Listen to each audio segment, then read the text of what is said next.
Já parou para pensar como, a partir de apenas 2 células, um ser humano complexo e único é formado? É uma jornada fascinante, cheia de eventos incrivelmente coordenados. Nos próximos minutos, vamos explorar os 4 primeiras semanas do desenvolvimento embrionário humano, um período de transformações radicais.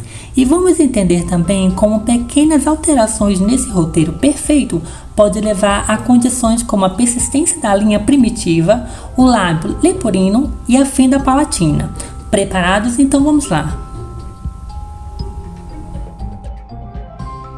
A fecundação, ele é um processo bem complexo que começa com o encontro do espermatozoide, gameta masculino, e o oócito, gameta feminino, culminando na fusão dos cromossomos dos 2 gametas e formação do zigoto, que é a célula diploide.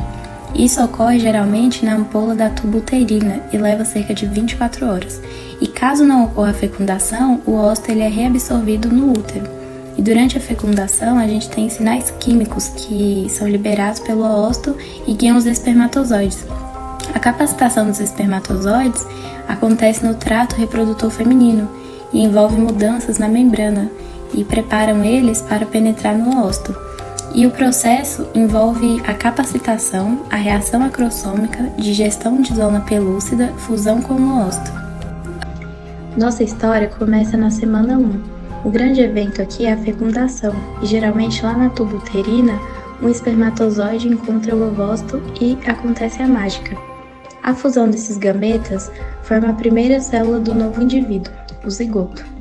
Ele carrega o material genético combinado do pai e da mãe, e logo após a formação, o zigoto ele não perde tempo e inicia a clivagem.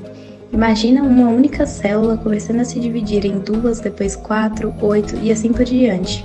Essas novas células são chamadas de blastômeros. Essas divisões elas continuam até formar uma estrutura que parece uma pequena amora, que é a mórula. O zigoto ele inicia a clivagem, que são divisões mitóticas, que assim forma a mórula, e depois o blastócito.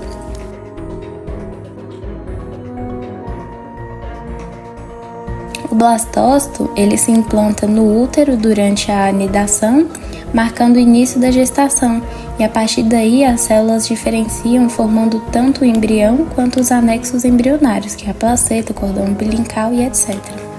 Bom, agora a gente entrou na segunda semana e a mórula continua sua jornada rumo ao útero.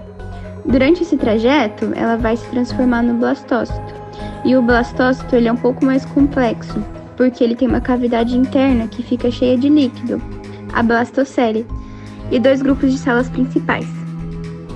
A massa celular interna, ou embrioblasto, é quem realmente vai dar origem ao embrião.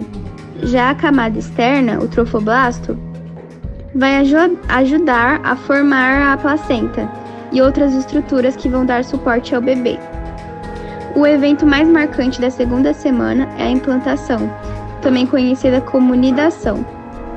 O blastócito chega ao útero e literalmente vai se aninhar na parede uterina, o endométrio.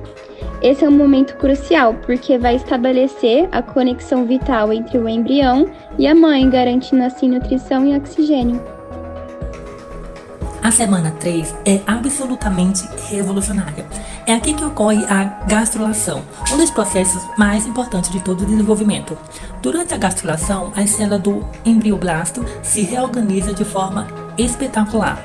Para que isso aconteça, uma estrutura fundamental surge no dorso do embrião, a linha primitiva. Pense nela como uma espécie de diretora de obras, que orienta o movimento das células.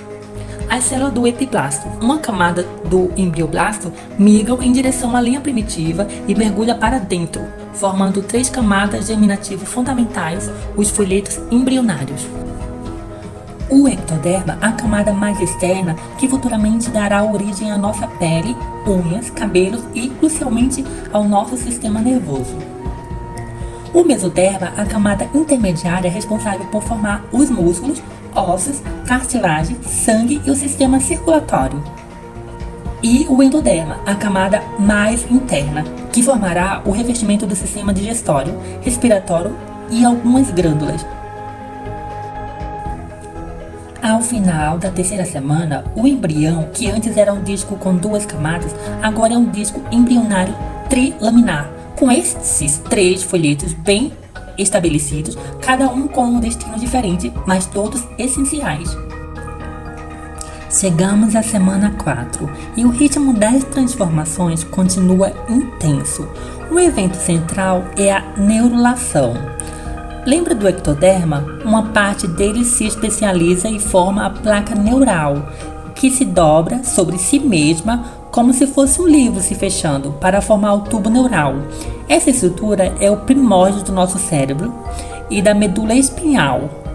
É o começo do sistema nervoso central. Paralelamente, o embrião, que era um disco achatado, começa a se dobrar, ganhando uma forma mais cilíndrica, mais parecida com um pequeno C. Esse é o início da organogênese, a formação dos órgãos. Bloco de mesoderma, chamado de somitos, aparece ao lado do tubo neural. Eles formarão as vértebras, costelas e os músculos. E acredite, o coração primitivo já começa a bater e bombear sangue.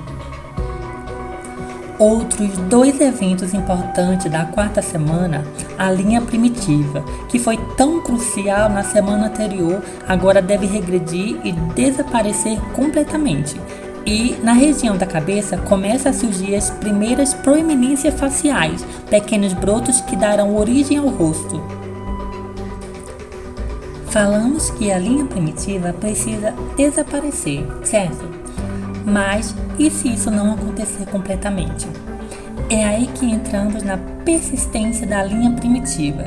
Se alguma célula dessa estrutura, que são pluripotentes, ou seja, capazes de se diferenciar em muitos tipos de tecido, permanecem na região sacrocígea, na base da coluna do bebê, elas podem continuar e se proliferar e formar um tipo de tumor chamado teratoma sacrococígeo.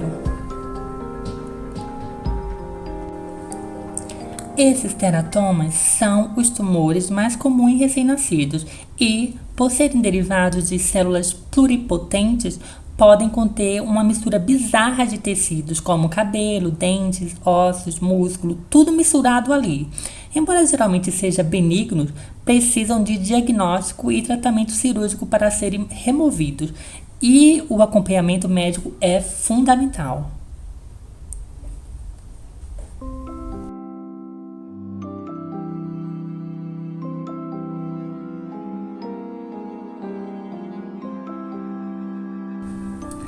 Agora vamos voltar ao desenvolvimento facial, que se inicia na 4ª semana e continua por várias semanas seguintes. A formação do nosso rosto é como uma escultura delicada, onde diferentes partes precisam crescer e se encontrar no momento certo. O lábio leporino, ou fenda labial, e a fenda palatina são algumas das malformações congênitas mais comuns e ocorre justamente quando há falhas na fusão dessas proeminências faciais.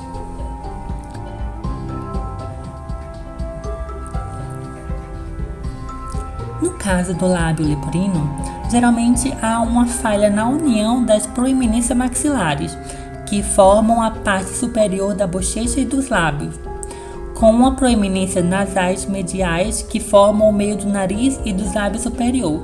Isso pode acontecer de um lado só ou dos dois. Já a fenda palatina ocorre quando as prateleiras palatinas, que crescem das proeminências maxilares para formar o céu da boca, não se fundem corretamente no meio, ou não se fundem com o septo nasal. Essas condições podem aparecer isoladas ou juntas. As causas são multifatoriais. Isso significa que não há um único culpado, envolve uma combinação de fatores genéticos, ou seja, predisposição familiar, fatores ambientais durante as gestações, como deficiência nutricional, especialmente de ácido fólico, exposição ao álcool, fumo ou certos medicamentos. As consequências podem variar, mas geralmente inclui dificuldades na alimentação do bebê, problemas na fala, maior propensão a infecções de ouvido e problemas dentários. Infelizmente, hoje existem tratamentos eficazes que envolvem uma equipe multidisciplinar com cirurgiões, fonoaudiólogos, ortodontistas, psicólogos, todos trabalhando junto para oferecer a melhor qualidade de vida possível.